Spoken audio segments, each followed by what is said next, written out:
La pluie tombait en trompes glacées, trempant son sweat à capuche fin et son jean usé jusqu'à la corde tandis qu'elle titubait sur le trottoir, ses baskets faisant floc à chaque pas. Son souffle formait de courts nuages visibles dans l'air nocturne, et elle s'enlaçait fermement, essayant de conserver le peu de chaleur qui lui restait. Cela faisait 2 jours qu'elle n'avait pas mangé. Son estomac la tiraillait, mais pire encore était cette douleur sourde dans ses jambes et ce martèlement dans sa tête. Elle n'avait nulle part où aller, du moins, nulle part dont elle se souvenait. Son nom était Émilie. De cela, au moins, elle était sûre. Le reste, son nom de famille, son passé, d'où elle venait, n'était qu'un flou d'ombre. Chaque fois qu'elle essayait de se souvenir, elle était prise de vertige ou de nausée. Alors elle avait cessé d'essayer. Elle entra péniblement dans un quartier huppé aux pelouses manucurées et aux imposants portails en fer forgé. Une maison se démarquait, une demeure moderne et élégante d'où émanaient des lumières chaudes. Elle semblait sortie d'un rêve. Ou peut-être d'un souvenir. Elle n'en était plus sûre.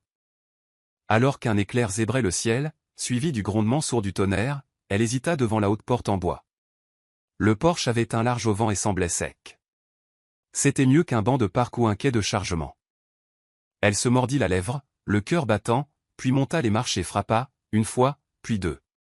Pas de réponse. Elle regarda autour d'elle. Le quartier était calme et silencieux. Aucun mouvement derrière les fenêtres. Prudemment, elle se laissa glisser dans le coin le plus éloigné du porche, les genoux contre sa poitrine, ses cheveux trempés collés à ses joues. Juste une nuit. Une nuit à l'abri. C'était tout ce dont elle avait besoin. Le sommeil la gagnait, son corps cédant enfin à l'épuisement. Jason Carter gara son élégant Range Rover noir dans l'allée juste après minuit. Il avait passé la journée en réunion, investisseurs, conseil d'administration, presse. Le chaos habituel. Il était le PDG de Carter Innovation, une entreprise technologique valant plusieurs milliards de dollars. Il avait l'argent, le pouvoir, le succès. Tout sauf la paix. En s'approchant des marches de l'entrée, il se figea. Quelqu'un était recroquevillé dans un coin de son porche. Son premier réflexe fut la prudence. Il attrapa dans la boîte à gants la petite lampe de poche qu'il y gardait. Sortant doucement de la voiture, il s'approcha. Une fille. Jeune. Trempée. Frissonnante. Pieds nus. Il s'accroupit à côté d'elle et lui secoua doucement l'épaule. « Et ça va ?» Elle se réveilla en sursaut avec un hoquet, les yeux écarquillés de terreur. Sa voix était rauque. « Je suis désolé. Je ne voulais pas m'introduire. C'est juste que...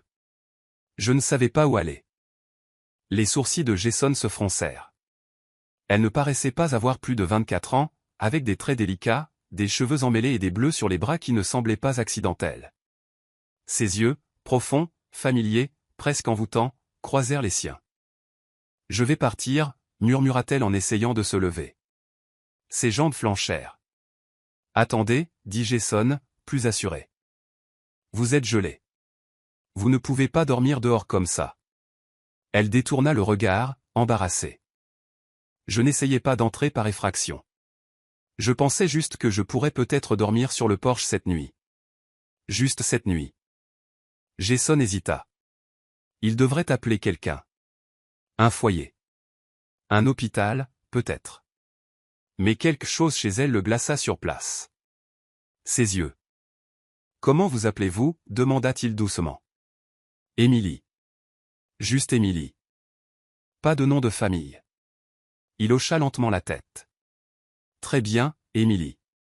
Entrez. Juste pour cette nuit.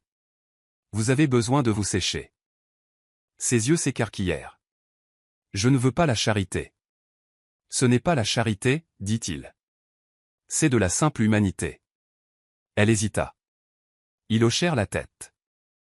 À l'intérieur, la demeure était chaude et impeccable, avec un éclairage doux et un décor épuré fait de verre, de bois et de métal. Elle entra comme si elle n'avait pas sa place ici, craignant de toucher quoi que ce soit. Jason attrapa une serviette dans la salle de bain des invités et la lui tendit. « Il y a une salle de bain au fond du couloir si vous voulez vous réchauffer. Je vais vous préparer quelque chose à manger. » Elle serra la serviette comme si c'était une bouée de sauvetage. « Merci. » 15 minutes plus tard, elle était assise sur le bord du canapé du salon, enveloppée dans une couverture douce, une assiette d'œufs brouillés chauds et de toast sur les genoux. Jason l'observait de l'autre bout de la pièce, les bras croisés. « D'où venez-vous » demanda-t-il. « Je ne m'en souviens pas », il cligna des yeux. « Vous ne » Elle secoua la tête. « Je me souviens de mon prénom. De quelques sons. Des images. Mais c'est le vide total. Les médecins ont dit que ça pourrait être dû à un traumatisme. J'ai été à l'hôpital pendant un certain temps. Puis on m'a simplement laissé sortir. » La poitrine de Jason se serra. Il ne savait pas pourquoi. Peut-être était-ce la tristesse silencieuse dans sa voix. Peut-être la façon dont ses doigts tremblaient autour de la fourchette. Ou peut-être était-ce parce qu'elle ressemblait trait pour trait à quelqu'un qu'il avait autrefois aimé et perdu. Il y a 3 ans, sa femme, Amelia, avait disparu lors d'un voyage dans les Caraïbes. Une tempête avait frappé leur bateau. L'épave avait été retrouvée, mais pas elle. Pas même un corps. Il n'avait jamais cessé de chercher. Ni d'espérer. Mais l'espoir s'était depuis longtemps mué en douleur. Il fixait ce qui lui semblait être Amelia maintenant. Les mêmes yeux. La même posture. La même voix douce et musicale. Il chassa cette pensée. C'était impossible. Amelia était morte. Pourtant, il demanda, « Vous souvenez-vous de quoi que ce soit ?» Famille. Amis.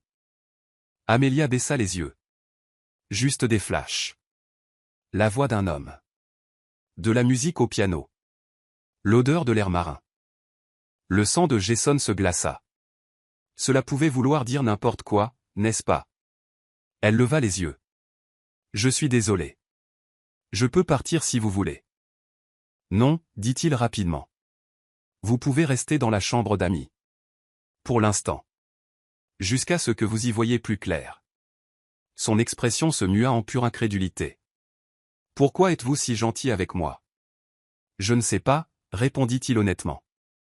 Mais il ne pouvait détacher son regard de son visage. Cette nuit-là, alors qu'Emily reposait dans le lit d'amis pour la première fois depuis des mois, en sécurité et au chaud, Jason se tenait seul dans son bureau, fixant une vieille photo sur l'étagère. Amelia. Souriante. Riant. Il prit le cadre. Puis regarda vers le couloir. Était-ce son deuil qui lui jouait des tours? Ou le destin venait-il de déposer quelque chose d'impossible sur le pas de sa porte? Texte 2. La lumière du matin filtrait à travers les hautes fenêtres, projetant des traînées dorées sur le sol de marbre lisse. Jason se tenait dans la cuisine, préparant tranquillement du café, mais ses yeux dérivaient sans cesse vers le couloir menant à la chambre d'amis. Il n'avait pas beaucoup dormi. Toute la nuit, ses pensées avaient tourbillonné entre la logique et l'émotion, les souvenirs et les faits. Emily ressemblait trop à Amelia. Pas seulement une ressemblance, elle était presque identique. La forme de ses yeux, la pente délicate de son nez, le petit grain de beauté juste sous son oreille. Il se souvenait de chaque centimètre du visage de sa femme. Et d'une manière ou d'une autre, tous ces centimètres se promenaient maintenant dans sa maison, pieds nus et perdus. Pourtant, ce devait être une coïncidence, n'est-ce pas? Il entendit des pas feutrés. En se retournant, il la trouva debout, timide, dans l'embrasure de la porte, enveloppée dans l'un des peignoirs blancs des invités, ses vêtements mouillés de la veille probablement encore en train de sécher dans la buanderie. « Bonjour » murmura-t-elle, la voix encore rauque. « Bonjour » répondit Jason, son ton plus doux qu'il ne s'y attendait. « J'espère que je ne suis pas resté trop longtemps. Je peux partir si. » « Non » l'interrompit-il. « Restez. Vous êtes en sécurité ici. » Elle hésita, puis hocha la tête avec gratitude.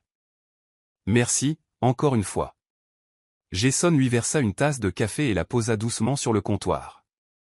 Elle s'approcha lentement, les bras croisés fermement sur sa poitrine, comme pour se protéger d'un monde qui ne cessait de la blesser. « Lait ou sucre ?» Elle cligna des yeux.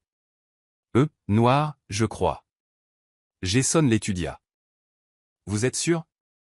Amelia prenait toujours le sien avec de la cannelle et, il s'arrêta. Emily pencha la tête. « Amelia ?»« Ma femme, » dit Jason, choisissant ses mots avec soin. « Elle est décédée. Il y a quelques années. » Le silence s'installa chez Emily. « Je suis désolé. » Il hocha la tête. Vous me la rappelez. Beaucoup. Ses yeux tombèrent sur la tasse. On me l'a déjà dit, des gens qui trouvent que j'ai l'air familière. Mais personne ne me reconnaît jamais. Pas vraiment. Elle but une gorgée de café et grimaça légèrement. Trop amer. Peut-être que je le prends avec du sucre, finalement. Jason laissa échapper un petit rire. C'est possible. Alors que la journée avançait, Emily proposa d'aider au ménage. Jason refusa d'abord, mais elle insista, disant que cela calmait son esprit. Bientôt, elle époussetait les cadres et remettait les coussins en place dans le salon comme si elle l'avait déjà fait. Jason l'observait depuis le seuil, appuyé contre le mur. Sa façon de bouger était précise, familière. Même la manière dont elle pliait la couverture sur le canapé, il l'avait déjà vue. Exactement comme Amelia le faisait. L'étagère à photos attira son attention. Elle prit un cadre. C'était leur photo de mariage. Jason et Amelia sur la plage, en blanc et champagne, le soleil se couchant derrière eux. Emily se figea. Sa main tremblait légèrement. C'est magnifique. Jason déglutit difficilement. Oui. C'était un jour spécial. Elle étudia l'image. C'était où? Sur la côte californienne. Juste nous et quelques amis. Emily cligna des yeux. Ça me semble familier. Le cœur de Jason manqua un battement. Vraiment? Elle le reposa rapidement. Je ne sais pas. J'ai peut-être vu une photo similaire quelque part. Jason n'insista pas. À la place, il demanda, vous souvenez-vous de comment vous vous êtes retrouvés à la rue? Emily secoua lentement la tête. Des bribes. Je me souviens m'être réveillé dans un hôpital. Seul. Sans papier d'identité. Juste mon nom, Emily. Je suppose que quelqu'un me l'a donné, ou peut-être que c'est ce que je leur ai dit. Ils ont dit que j'avais de la chance d'être en vie. Traumatisme crânien. Hypothermie. J'étais dans un accident de voiture, ou peut-être de bateau. Je ne suis plus sûr. Je ne pouvais pas me payer de thérapie. Alors je suis parti. Le souffle de Jason se coupa. Un bateau. Elle hocha lentement la tête, se frottant les tempes. J'ai ces flashs. De l'eau. Une tempête. Des cris. Une chute. Jason la regarda, abasourdi. C'était exactement comme sa camélia avait disparu. Elle leva les yeux. Quelque chose ne va pas? Il se força à afficher une expression calme. Non. Je vous écoute, c'est tout. Ce soir-là, Jason appela sa vieille amie, le docteur Clara Benson, une thérapeute spécialisée dans les traumatismes qui les avait connus, lui et Amelia. Il lui raconta tout. Elle est apparue sur mon porche hier soir. Aucun souvenir de son passé. Elle dit s'appeler Emily. Mais Clara, elle ressemble trait pour trait à Amelia. La voix de Clara était calme. Le deuil peut jouer des tours, Jason. Tu le sais. Je ne suis plus en deuil. Je vois ce que je vois. Ses habitudes. Ses manières. Même sa façon de plier les couvertures, c'est elle. Je veux faire un test ADN. Clara marqua une pause. Je vais t'aider. Mais sois prudent. Si c'est Amelia, tu dois la laisser se rétablir à son rythme. Si ce n'est pas elle, ne te brise pas le cœur à nouveau. Jason hocha lentement la tête. J'ai juste besoin de la vérité. Cette nuit-là, Emily était assise sur le lit d'Amy, fixant les murs. Elle avait pris une longue douche chaude et portait maintenant des vêtements propres que Jason lui avait donnés de son armoire d'invité, ample mais chaud. Elle traçait du doigt les motifs floraux sur l'oreiller. Elle ne savait pas pourquoi elle lui avait fait confiance si rapidement. Ni pourquoi cette maison ne lui semblait pas être celle d'un étranger. On aurait dit chez elle. Le lit. Le café. Le piano dans la pièce du bas qu'elle n'avait pas osé toucher. Tout cela remuait quelque chose en elle, un faible murmure de reconnaissance. Elle ferma les yeux. Un visage apparut. Un homme en blanc sur une plage. Souriant. L'appelant. Amelia. Ses yeux s'ouvrirent brusquement, le souffle coupé dans sa gorge. Texte 3. Jason Stone n'avait pas l'intention de la fixer, mais quelque chose chez la fille recroquevillée sur le banc de son Porsche en velours l'empêchait de détourner le regard. Son visage, bien que marqué par les épreuves, avait une douceur, comme un souvenir à peine hors de portée. Et la façon dont elle enlaçait ses bras autour d'elle dans son sommeil lui rappelait quelqu'un qu'il avait connu autrefois. Quelqu'un qu'il avait aimé. Il était 3 heures du matin, et il se tenait silencieusement près de la baie vitrée, la regardant dormir sous la lumière dorée du Porsche. Il aurait dû appeler la sécurité. Il aurait dû lui dire de partir. Mais quelque chose de plus profond que la logique l'en avait empêché. Il se détourna, essayant de chasser l'étrange sensation qui s'insinuait dans sa poitrine. Dehors, Amelia fixait le vide. L'air s'était refroidi, et la couverture empruntée ne servait plus à grand-chose. Elle la serra plus fort, se recroquevillant davantage. Ses lèvres bougèrent dans son sommeil, et une seule larme coula sur sa joue. À l'intérieur, Jason regarda de nouveau. Et puis zut, murmura-t-il pour lui-même. Il se dirigea vers la porte, l'ouvrit doucement et sortit. Elle sursauta au grincement de la porte. Ses yeux s'écarquillèrent alors qu'elle se redressait d'un bond, le cœur battant. « Je suis désolé, je vais partir, s'il vous plaît n'appelez pas la police. » Jason leva doucement les mains. Doucement. Personne ne va appeler la police. Elle le dévisagea, confuse, à moitié endormie et tremblante. Vous n'avez même pas tenu toute la nuit, dit-il doucement. Vous avez l'air gelé. Amelia hésita. Sa gorge était sèche. Je ne voulais pas causer de problème. Je vais partir. Entrez. Elle cligna des yeux. Quoi? Juste. Entrez. Pour quelques minutes. Vous avez besoin de chaleur. Et de nourriture. Ensuite, vous pourrez décider ce que vous voulez faire. Amelia le fixa, incertaine. Chaque instinct lui criait de ne pas faire confiance aux étrangers, surtout aux riches. Mais ses yeux n'étaient pas menaçants.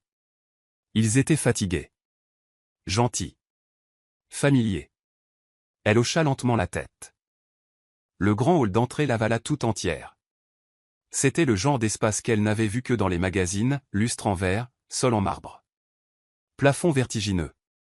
Elle se sentit petite, comme une tache sur du lin blanc. Ses baskets sales laissèrent de légères empreintes sur le sol alors qu'elle entrait.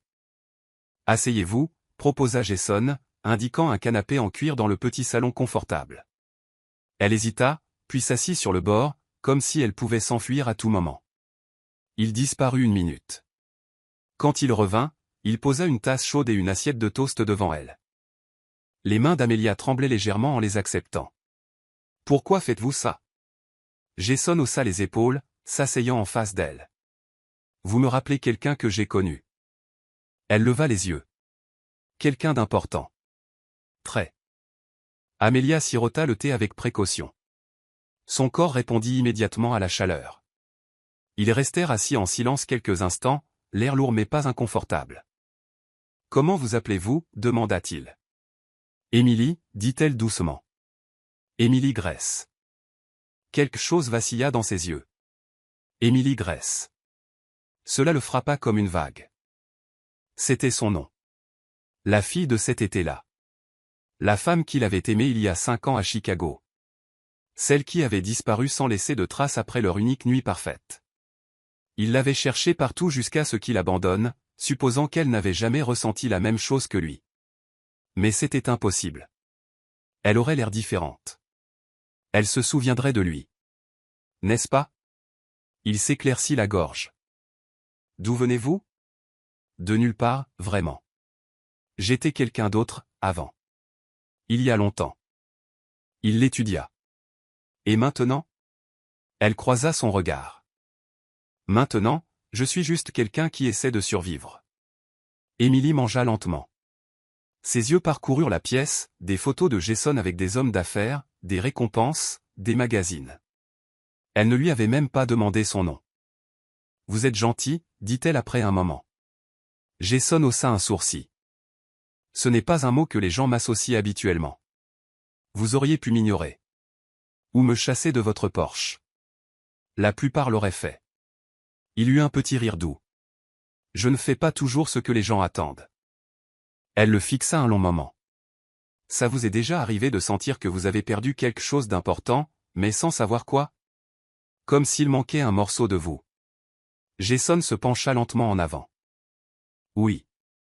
Je sais exactement ce que ça fait. Leurs regards se croisèrent, quelque chose d'électrique passa entre eux. Mais Émilie détourna rapidement les yeux. Je devrais y aller, dit-elle en se levant. Vous pouvez rester. Juste pour cette nuit. J'ai une chambre d'amis. Elle hésita. Chaque parcelle d'elle-même voulait dire non. Elle n'accordait pas sa confiance facilement. Mais il y avait quelque chose dans son offre qui n'était pas de la pitié, c'était comme une protection. Comme une sécurité. D'accord, murmura-t-elle. Il la conduisit à l'étage. La chambre était plus chaude que tout ce qu'elle avait ressenti depuis des mois. Un lit moelleux, un éclairage doux, une serviette propre et même un pyjama étaient disposés pour elle. Reposez-vous, dit Jason doucement. On pourra parler davantage demain matin. Alors qu'il se tournait pour partir, elle l'appela doucement. Merci. Monsieur. Jason, répondit-il, s'arrêtant sur le seuil. Jason Stone. Ses lèvres s'entr'ouvrirent légèrement. Ce nom. Mais elle était trop fatiguée pour réfléchir. Elle marmonna, merci, Jason, et s'effondra sur le lit dès qu'il fut parti. En bas, Jason faisait les 100 pas, serait-ce vraiment elle? La fille de cette nuit-là? Il y a 5 ans, elle avait disparu, pas de numéro, pas de trace. Juste un souvenir dans son esprit et un vide dans son cœur. Il se dirigea vers son bureau, ouvrit un tiroir et sortit la vieille photo, un cliché pris sur une jetée, elle riant, le vent dans ses cheveux. Émilie Gress. La ressemblance était frappante. Mais si c'était elle, pourquoi ne se souvenait-elle pas? Ou pire, pourquoi se cachait-elle? À l'étage, Émilie était allongée, fixant le plafond. Ses yeux la brûlaient. Elle n'arrivait pas à croire où elle était. Qui il était? Jason Stone. Elle connaissait ce nom. Connaissait ce visage. Connaissait cette voix. Elle se souvenait de la nuit d'il y a 5 ans. La nuit la plus belle, la plus accidentelle de sa vie. Et elle se souvenait du bébé qu'elle avait porté après ça. Le bébé qu'elle avait perdu. Texte 4. Cette nuit-là, la demeure était silencieuse. La pluie tapotait doucement contre les fenêtres, et le monde extérieur semblait se dissoudre dans un flou d'ombre et de gouttelettes. À l'intérieur, Émilie était blottie dans le lit surdimensionné de la chambre d'amis, sa silhouette perdue au milieu des couvertures moelleuses. Elle fixait le plafond, son cœur battant encore de la chaleur qu'elle avait reçue plus tôt. C'était la première fois depuis des années qu'elle dormait à l'intérieur. La douceur du lit semblait presque surréaliste, trop propre, trop intacte pour quelqu'un comme elle. Et pourtant, elle ne parvenait pas à dormir. Il y avait quelque chose d'étrangement familier dans cette maison. L'odeur des draps. Le canapé en cuir usé dans le couloir. Le faible tic-tac de l'horloge de parquet à l'extérieur de sa chambre. Elle se redressa, agitée, et enroula une couverture autour de ses épaules. Quelque chose lui faisait mal dans la poitrine. Elle ne savait pas si c'était la faim, l'épuisement, ou quelque chose de plus profond, quelque chose de brisé et d'enfoui. De l'autre côté du couloir, Jason était assis au bord de son lit, faisant tourner un cadre photo entre ses mains. C'était la même photo qu'il portait sur lui depuis 3 ans, une photo floue prise lors d'un gala de charité avec une fille à ses côtés. Son visage à moitié tourné, les cheveux au vent. Ils souriaient tous les deux. La fille avait disparu après cette nuit-là. Il n'avait jamais su son nom. Seulement, cette unique nuit avec elle avait tout changé. Elle avait disparu avec son cœur et, des mois plus tard, une lettre était arrivée d'un expéditeur anonyme, « Ne me cherche pas. Je garde le bébé en sécurité. » Un bébé. Jason avait fouillé chaque ville, engagé des détectives et épluché les registres d'adoption. Rien. C'était comme si elle s'était volatilisée. Mais aujourd'hui, quelque chose d'étrange s'était agité en lui en regardant Amber. Cette tristesse dans ses yeux. Ce menton volontaire. Cette voix. Il ferma les yeux. Ce n'était pas possible. Si. Ailleurs, Émilie déambulait pieds nus dans la demeure. L'air était chaud et sentait le bois ciré et quelque chose de légèrement citronné. Elle s'arrêta devant le grand escalier, effleurant la rampe de la main. Elle était lisse, trop familière. Ses pas la menèrent à une galerie de peinture. Des portraits de famille tapissaient les murs. Elle s'arrêta devant l'un d'eux. Un Jason plus jeune se tenait à côté de ses parents, mais le regard d'Amber se fixa sur l'arrière-plan, un jardin. Avec un banc blanc. Et une balançoire rouge. Ses lèvres tremblèrent. Elle se souvenait de la balançoire. C'était l'endroit où elle courait quand elle avait peur. Un refuge sûr, mais comment était-ce possible? Elle n'avait aucun souvenir de cette maison, du moins aucun qui ait du sens. Elle se détourna rapidement, pour se heurter à une grande silhouette. Jason. Dans un simple t-shirt noir et un pantalon de jogging gris, il avait l'air plus doux que l'homme puissant qu'elle avait rencontré quelques heures plus tôt. Ses yeux sondaient les siens, remplis de la même confusion et de la même intensité qu'elle ressentait au fond d'elle. « Tu n'arrives pas à dormir non plus ?» demanda-t-il doucement. Elle secoua la tête. « Cet endroit. J'ai l'impression que c'est quelque chose que j'ai perdu. » Il y eut un long silence. « Tu me rappelles quelqu'un ?» dit finalement Jason. Elle leva les yeux. « Vous aussi. » Il sourit faiblement. « Étrange, n'est-ce pas? Deux étrangers sous le même toit, tous deux hantés. » Sa voix se brisa lorsqu'elle demanda « Avez-vous perdu quelqu'un ?»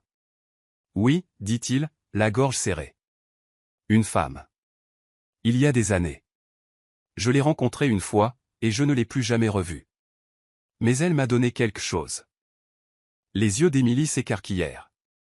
Quoi? Il baissa les yeux. L'espoir. Et peut-être, un enfant. Le temps s'arrêta.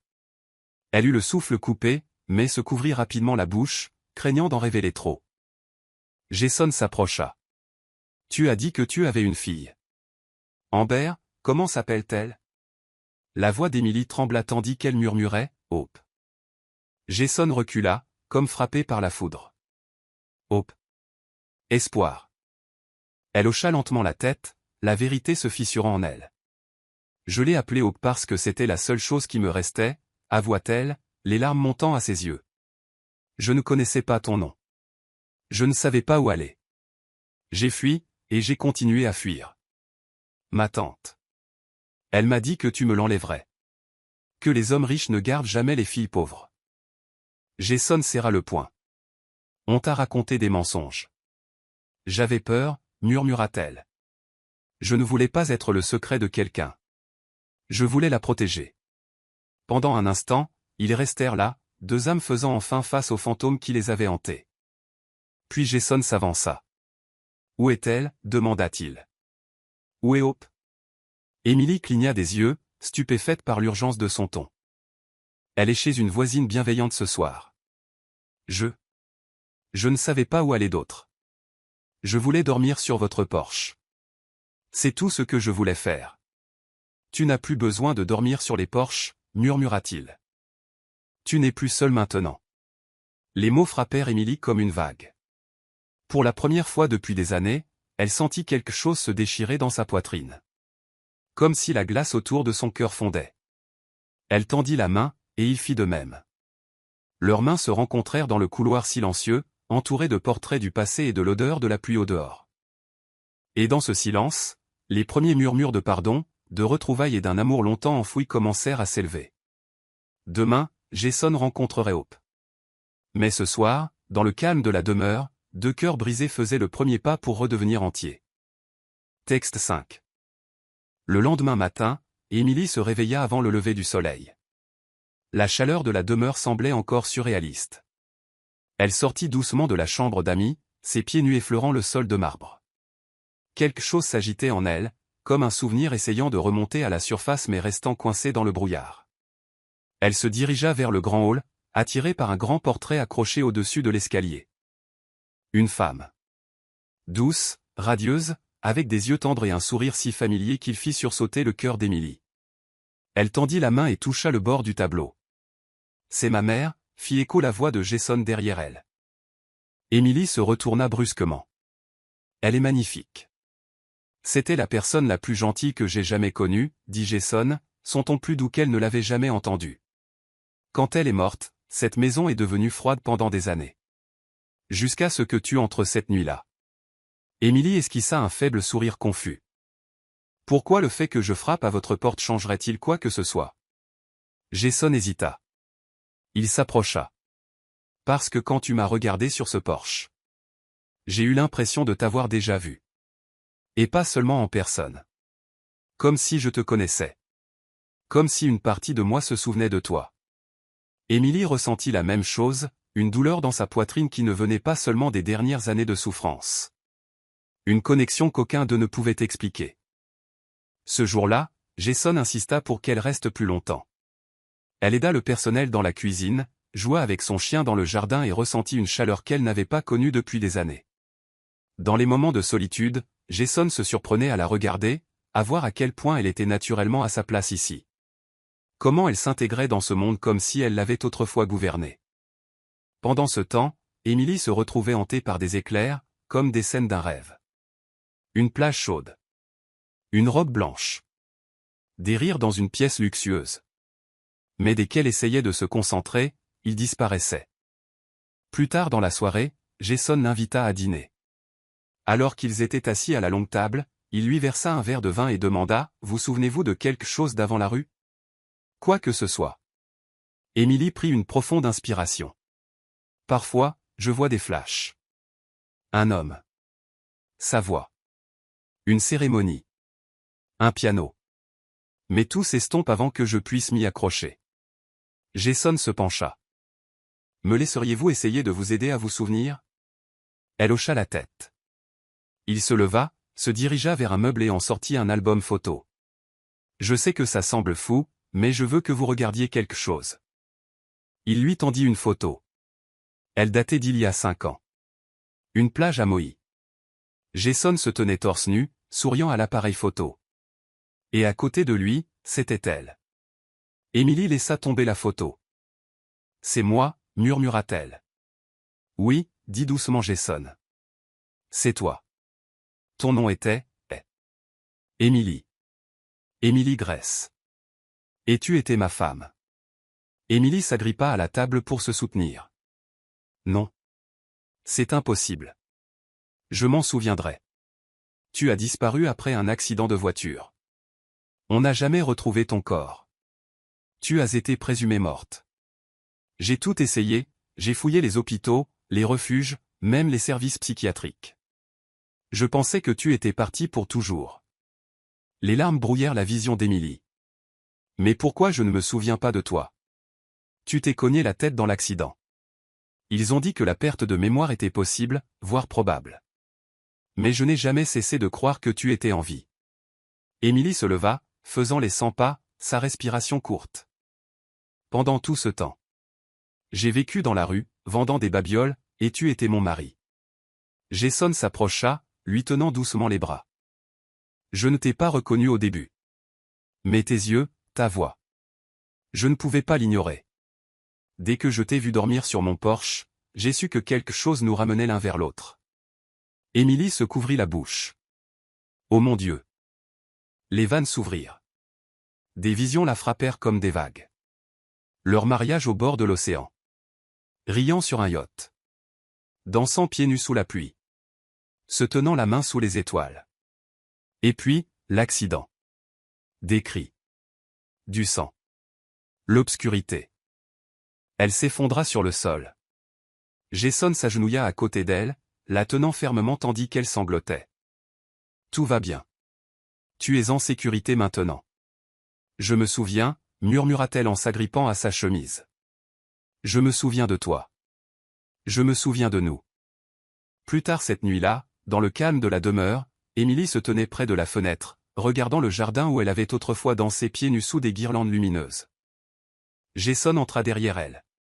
Tu n'es pas obligé de rester si tu es submergé, dit-il. Je te donnerai tout l'espace dont tu as besoin. Elle se tourna vers lui. Ses yeux étaient plus clairs maintenant, plus forts.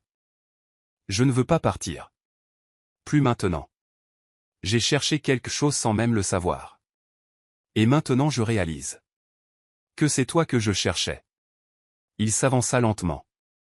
Et c'est toi que je cherchais. Chaque jour. Ils restèrent en silence un instant avant qu'elle ne murmure « Embrasse-moi ».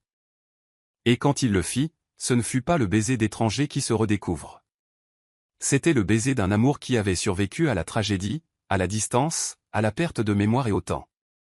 Un amour qui refusait de mourir. Texte 6. Le lendemain matin, Émilie se réveilla dans des draps propres pour la première fois depuis des années. La douce odeur de jasmin flottait dans l'air, et le calme de la demeure lui donnait l'impression de rêver. Elle se redressa, incertaine de l'endroit où elle se trouvait un instant, jusqu'à ce que ses yeux tombent sur les vêtements soigneusement pliés à côté d'elle et le plateau de petit déjeuner sur la table de chevet. « Bonjour », appela une voix douce depuis le seuil. C'était Grace, la gouvernante. Émilie sourit nerveusement. « Bonjour. Je ne m'attendais pas à être encore ici. Monsieur Jason a dit que vous pouviez rester aussi longtemps que vous le souhaitiez, dit Grace en entrant avec un sourire chaleureux. Il est parti pour quelques réunions, mais il m'a demandé de m'assurer que vous étiez à l'aise. Émilie baissa les yeux sur ses mains. Pourquoi est-il si gentil avec moi? Grace marqua une pause, ses yeux s'adoucissant. Peut-être qu'il voit quelque chose que les autres ne voient pas. Plus tard dans la journée, Émilie déambula dans l'immense maison, admirant chaque surface polie et chaque photographie encadrée.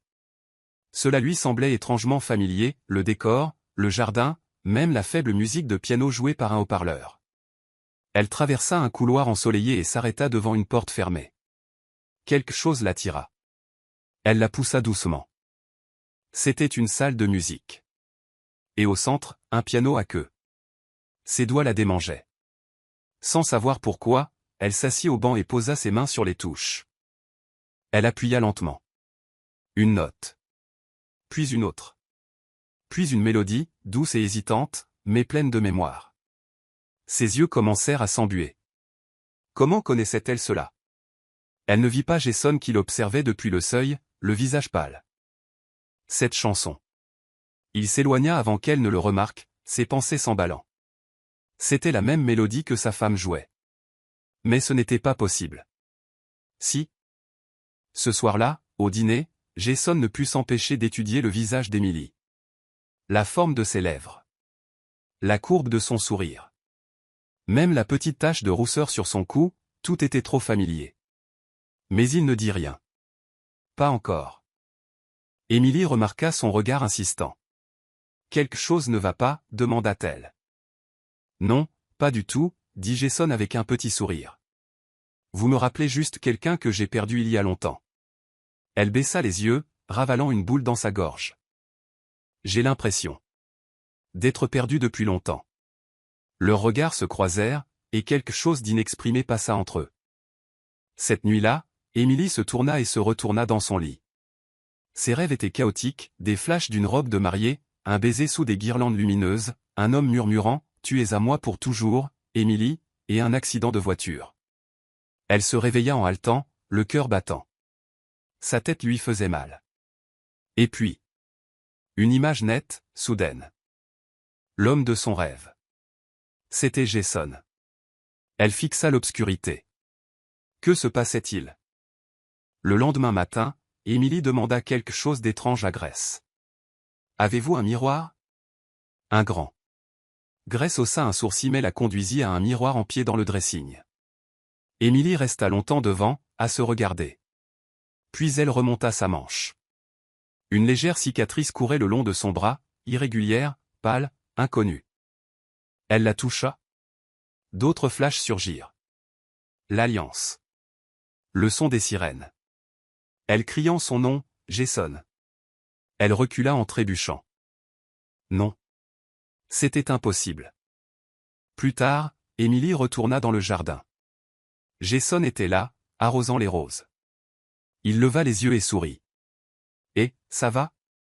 Émilie s'approcha lentement, les mains tremblantes. « Je me suis souvenu de quelque chose, » murmura-t-elle. Jason se figea. « De quoi t'es-tu souvenu ? » J'ai vu un accident de voiture. Un mariage. Un homme me disant qu'il m'aimait. Il s'appelait Jason. Silence. Émilie leva les yeux vers lui. Cet homme, il vous ressemblait trait pour trait. L'arrosoir de Jason tomba.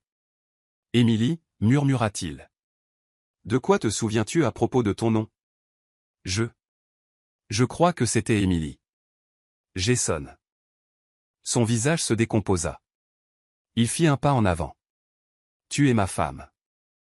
Émilie haleta. Ses genoux flanchèrent, et Jason la rattrapa avant qu'elle ne tombe. Texte 7. Le feu crépitait doucement dans l'âtre du grand bureau de Jason. Il était assis en face d'Emily, les mains de celle-ci enroulées autour d'une tasse de chocolat chaud.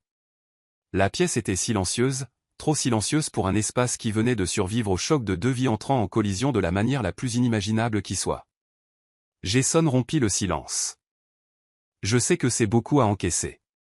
Mais je ne pouvais plus te le cacher. Emily baissa les yeux.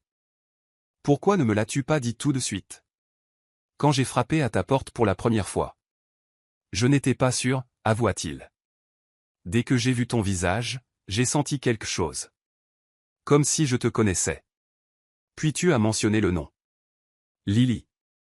Et ce nom, sa voix se brisa. C'est celui que nous avions choisi pour notre première fille. Avant que tu ne disparaisses.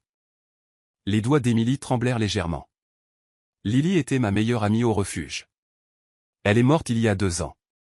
C'est elle qui me protégeait quand je ne pouvais pas me protéger moi-même. Jason se pencha en avant. Ce souvenir, cette douleur que tu portes, c'est réel. Et ça correspond à ce que j'ai toujours cru. Que tu étais en vie. Que tu ne m'avais pas quitté, que quelque chose t'était arrivé. Il ouvrit un tiroir et en sortit une petite boîte en velours. À l'intérieur se trouvait une fine alliance en argent, simple, élégante et visiblement portée. Il la lui tendit. C'était ton alliance, Emily. Son souffle se coupa alors qu'elle la regardait, sa main touchant instinctivement la base de son annulaire gauche. Une seconde, ses yeux brillèrent, comme si quelque chose vacillait derrière eux, comme si une petite porte s'entr'ouvrait dans son esprit. Je me souviens de la lumière. D'une pièce. De voyelles. Mais tout est brisé. Comme du verre éclaté, murmura-t-elle. Jason hocha la tête. Tu as eu un accident. Tu as disparu pendant 2 ans. Aucune piste.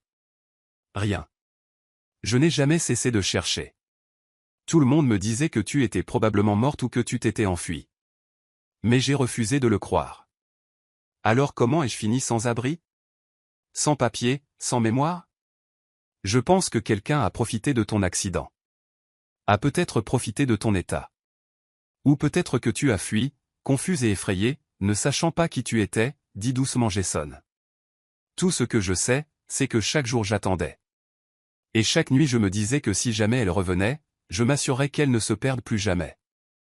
Emily referma lentement la boîte, le cœur battant. Jason, si c'est vrai, si nous étions vraiment mariés, pourquoi ai-je parfois l'impression d'être une étrangère en ta présence?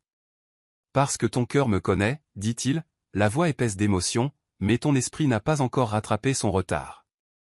Elle cligna des yeux, des larmes coulant sur ses joues. J'ai peur. Et si je ne me souvenais jamais? Et si je ne redevenais jamais la femme que tu as aimée?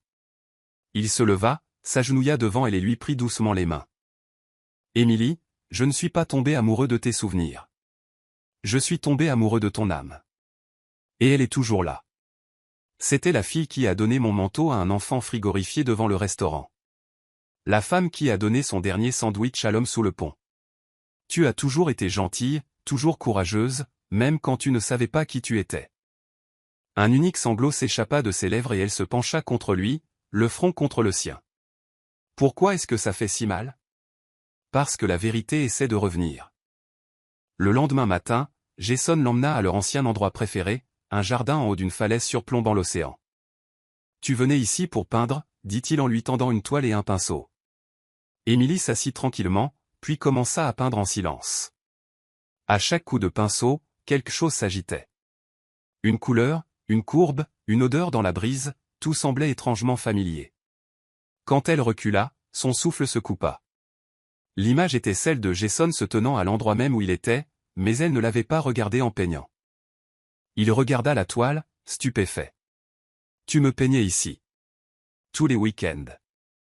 Ses mains tremblaient.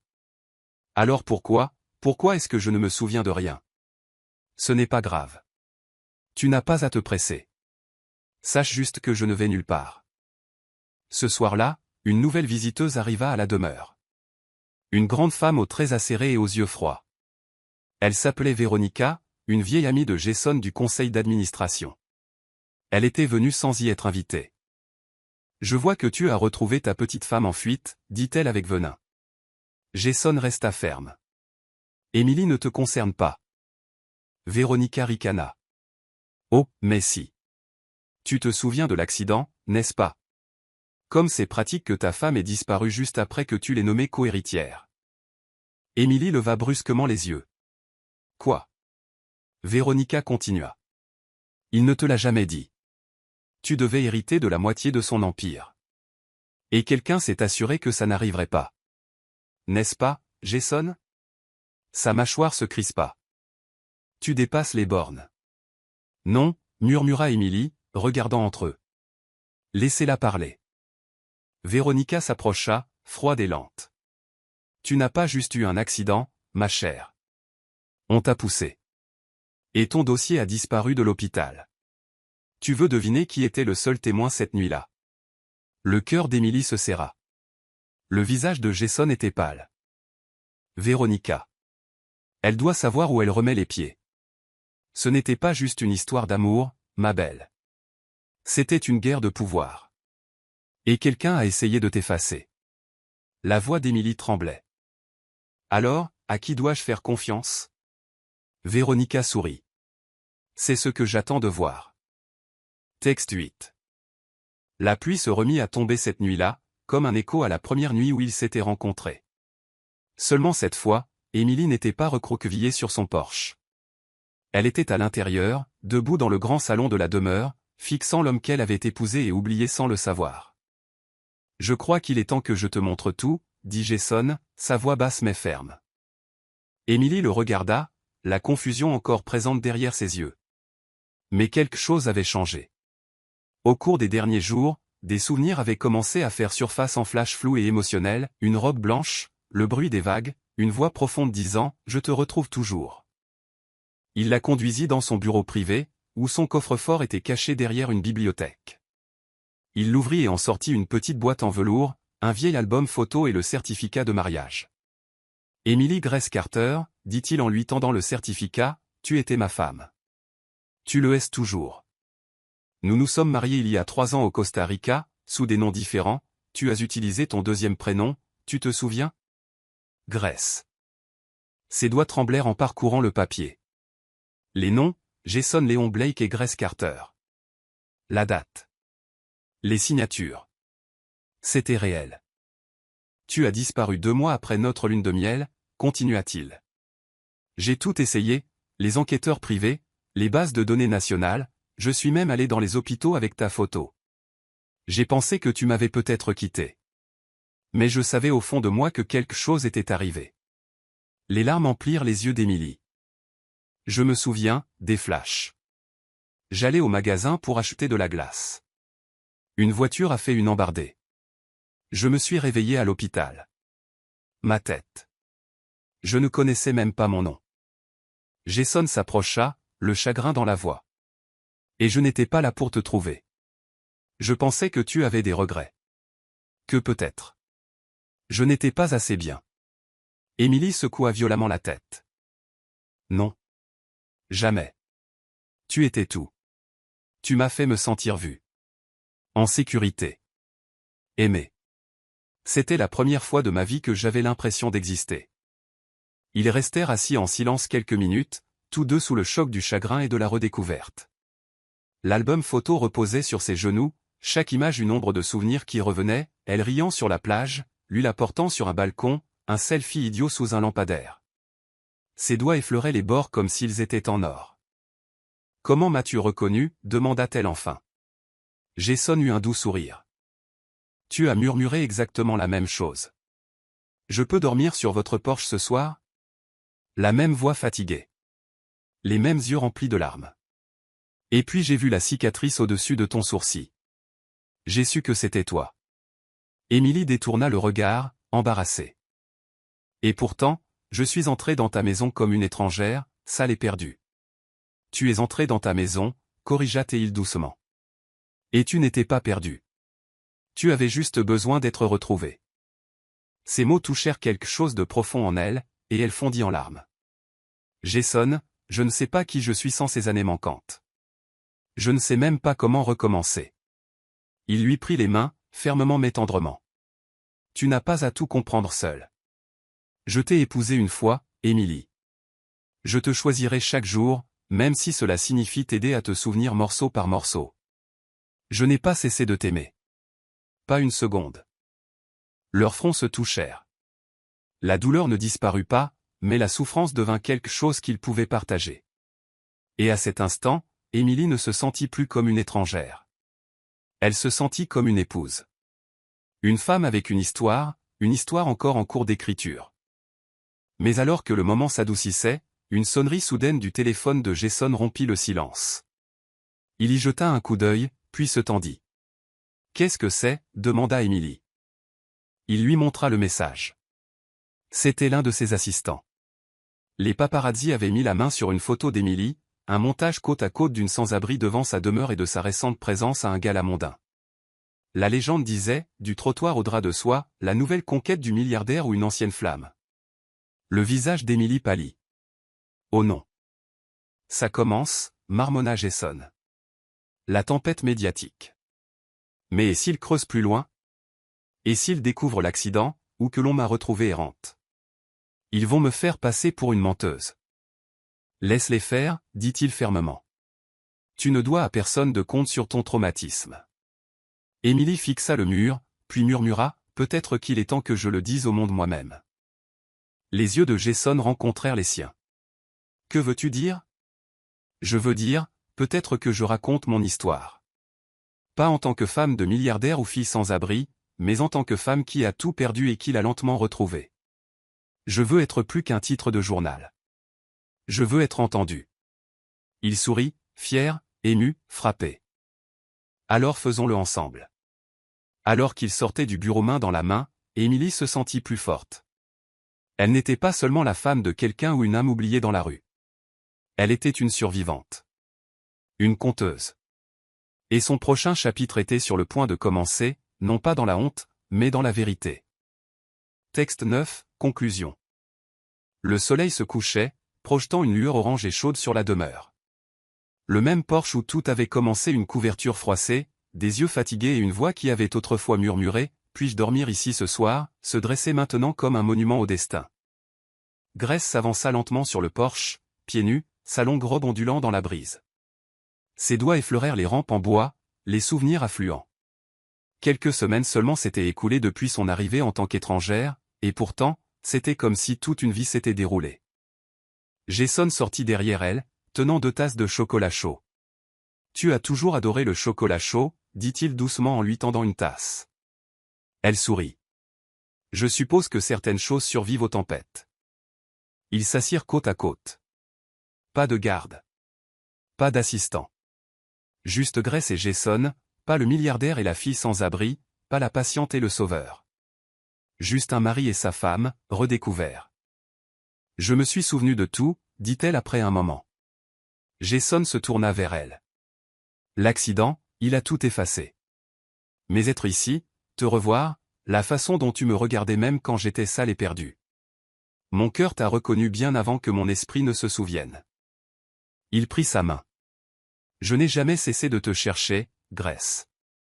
Même quand tout le monde me disait de tourner la page. Je ne pouvais pas. Je sentais que tu étais quelque part, et que tu avais besoin de moi. » Sa voix trembla. C'était le cas.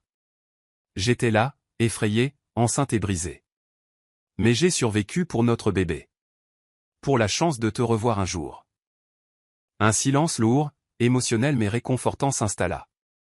Puis Jason sortit une petite boîte en velours et l'ouvrit. « Veux-tu m'épouser à nouveau ?» demanda-t-il, le diamant scintillant dans la lumière du crépuscule. Des larmes coulèrent sur ses joues. « Seulement si on le fait pieds nus sur ce porche. » Il rit. Marché conclu. 2 semaines plus tard, un mariage comme nul autre. Grace se tenait sous les guirlandes lumineuses tendues sur le toit du porche. Elle portait une simple robe blanche, ses cheveux flottants avec une fleur glissée derrière son oreille. Leur fille, Lila, gloussait dans une robe à froufrou, jetant des pétales de fleurs. La liste des invités était restreinte, juste le personnel qui avait été témoin de sa transformation, quelques amis proches de Jason et quelques personnes du refuge où Grace dormait autrefois. Jason attendait dans un costume gris clair, sans cravate, pieds nus comme il l'avait promis. Ses yeux ne la quittaient pas. L'officiant sourit. Vous pouvez maintenant embrasser la mariée. Ils s'embrassèrent, et la foule éclata en acclamations et en larmes de joie. Grace murmura, cette fois, je me souviens de tout. Un an plus tard, Grace sortit du centre communautaire qu'elle avait aidé à construire, le projet du Porsche, nommé d'après l'endroit où sa nouvelle vie avait commencé. Il fournissait de la nourriture, un abri et des emplois aux sans-abri. Les journalistes lui demandèrent comment elle était passée de dormir sur le béton à diriger une organisation nationale à but non lucratif. Elle sourit aux caméras et dit, « Je n'ai pas été sauvée par un milliardaire. J'ai été retrouvée par mon mari. » Plus tard ce soir-là, elle retourna sur ce même Porsche. Jason et la petite Lila attendaient avec une couverture et du chocolat chaud. Elle s'assit, prit sa fille sur ses genoux et regarda Jason. « Nous nous sommes retrouvés sur ce Porsche, dit-elle. N'oublions jamais ça. » Il lui embrassa le front. « Jamais. »